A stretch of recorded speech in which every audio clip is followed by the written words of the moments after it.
All right, before we get started, let me give you a quick level set as to what we're looking at here inside of the vSphere client. In the Boston data center, I have 2 OmniCubes, and then I also have another data center called San Jose that has a single OmniCube attached to it.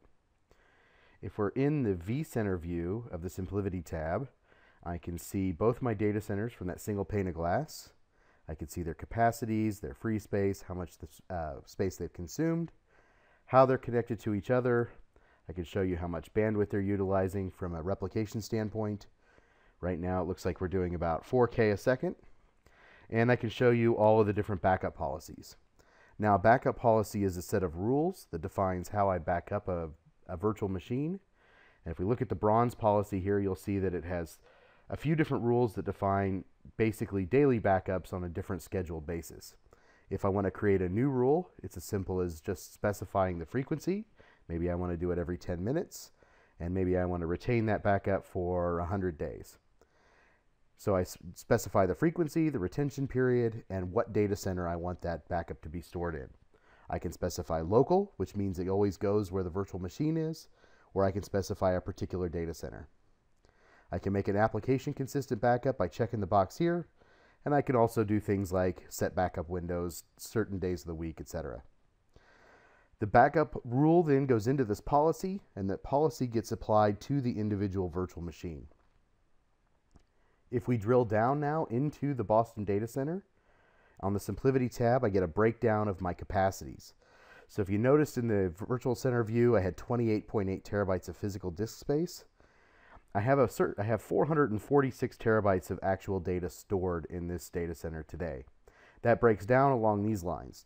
The green slice is 23.5 terabytes of VM data. That's actual inventory objects stored in the Boston data center. The blue slice is local backups. So that's 329.6 terabytes of backups of these virtual machines stored here in Boston. And then the purple slice at the bottom, those are remote backups. That's 93 terabytes of data from the San Jose data center that we're storing on their behalf as replicas. That totals 446 terabytes, and we're actually consuming only 2.9 terabytes on disk. So that's where we get our savings number here of 443.6 terabytes. Now, it's important to remember that not only is that a big number from a capacity standpoint, that's 443 terabytes of data that was never actually written to disk. So you think about that I/O savings that we've had on those particular servers. We've also had a large amount of that data that never had to hit the network. So if you consider that remote backups, that purple slice, 93 terabytes, is data that we've received across the network from San Jose, I have at least a 90 terabytes of network bandwidth that was never consumed. Here inside the data center view, I can also show you the other components of the network, the individual virtual machines, as well as some I/O statistics and the data stores themselves. All of that's rolled up here inside the data center. Let's drill down one more layer though and take a look at my virtual machine. So this is my Windows virtual machine. It's a 1.5 terabyte VMDK file, 467 gigs of actual data sitting on it. We give you some nice statistics about how the virtual machine is configured, and this is where I set the backup policy for that particular VM. So my Windows VM has the bronze daily policy. If I want to override that, I can select a different policy right here, just by clicking the button and picking one of the policies that we've defined. Now, our policies are global in nature, so that means that I can pick a policy in the Boston data center, and I can apply that same policy to a virtual machine in another data center in my environment. It's this pane right here that we showed you earlier in the presentation. These are the backups of my virtual machine. Any one of these is an independent recovery point that I can restore my virtual machine to. But before we do that, let's go ahead and create a copy of this VM. So flip back over here to Boston real quick. I have 446 terabytes on disk. I'm going to clone that 500 gigs of data in that virtual machine by using a SimpliVity clone. And we're going to call this one Evening Demo. So now it's going to create a SimpliVity clone of this VM. Now in a standard SAN environment, if I were to do this clone, it would probably take a significant amount of time because I have 500 gigs of data that I have to read off of disk. If we go ahead and bring our task list back up, you'll see I have a new task here. At the 33% mark, we're actually done with our cloning process. We're waiting on VMware to register that virtual machine, which it just completed. So now we're 100% done. There's my evening demo.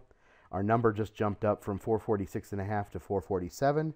And if you slide over here to the right, you'll see that we didn't consume any more data or any more capacity. And that's where the actual deduplication comes into play. So now I have this evening demo virtual machine that we can use for the rest of this demonstration. So let's go over here to the SimpliVity tab.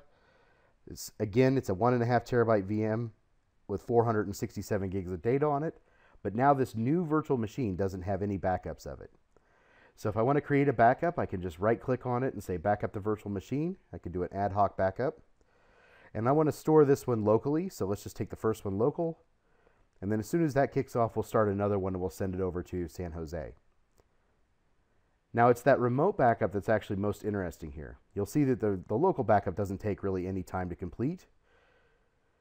And the San Jose backup, we're going to send this entire virtual machine over the wire to San Jose.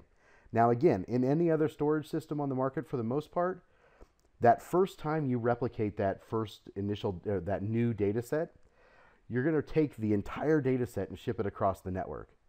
But for us, we've changed that paradigm. So now what we're doing right now is we're asking the remote side how much data we actually need to move to make that full copy.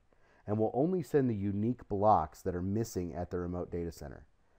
So once we get done here in just a second, we'll see that we shipped only a few megabytes of data. So we've already completed the task. So that VM's already over there. So we wait just a second here, this will refresh, and it'll tell us that we only moved 2.3 megabytes of data to make that copy. So now I have a backup of my virtual machine both locally here in Boston and one in San Jose. Restores are just as simple. I can right click on that backup and say restore the VM. We'll create a new copy of the virtual machine. I could replace the existing VM if I want to, and I can also restore it to any data center. So let's go ahead and put this guy in Boston, and we'll say restore. And you'll see here in just a second, we'll have a new copy of this virtual machine pop into the inventory.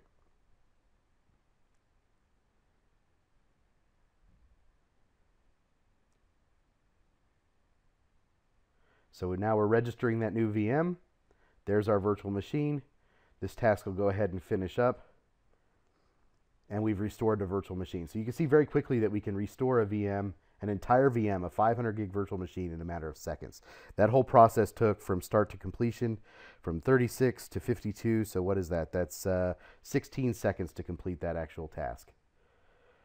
All right, so I've shown you the virtual machine. I've cloned it. I've taken some backups of it. I've restored it. But what happens if this happens? If my virtual machine's not in the inventory anymore, where do I get my backups, right? Because I've only shown you the context of the backups as it relates specifically to the virtual machine. So how do I get it back from here? So I can go up to my data center view and I can say view backups in data center. And this will show me all the backups inside the Boston data center. 1,281 backups. There's my evening demo. Here it's sorted by timestamp, but I know there's a newer copy, right? Because I shipped a copy off to San Jose after I did the Boston one. So if I go to the vCenter view now, I can right click it and I can say view all backups, and this will show me all my backups of all virtual machines in all my data centers. I can filter by the virtual machine name if I want to. I could pull out just my evening demo VM. There's my latest copy in San Jose, and from right here I can restore that virtual machine. I'll go ahead and set the name back to what it was originally. I'll take the defaults here and I'll say restore. And so now I'm going to restore my virtual machine back to where it was, except for the fact that this is stored in San Jose, so the defaults are actually to store the virtual machine in San Jose as well. So that's okay. We'll go ahead and fix that here in just a second. Now, I could go ahead and delete that virtual machine from the inventory and restore it again back to Boston. But the other way to handle this is just to do a SimpliVity move. So one of the capabilities that we give you is the ability to move a virtual machine between data centers. So now I have my evening demo VM down here in San Jose. I can grab a hold of it, and I can actually right click on it and I can say SimpliVity move. So right click on it.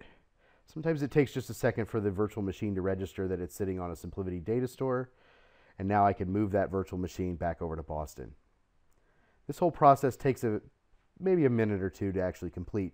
But if you consider the fact that we're moving a 500 gigs of data sitting inside that VM, it won't take very long.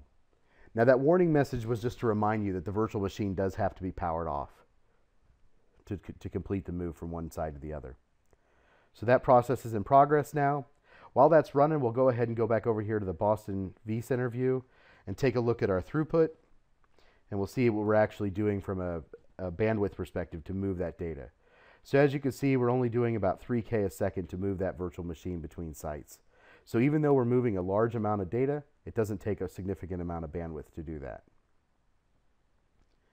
So here in just a second, you'll see this virtual machine disappear in the San Jose inventory, and then it'll pop back inside of Boston. So there's the unregister. So now it's gone in San Jose. There's the registration request on the Boston side. So there it is. It'll take just a second for the task to clean up.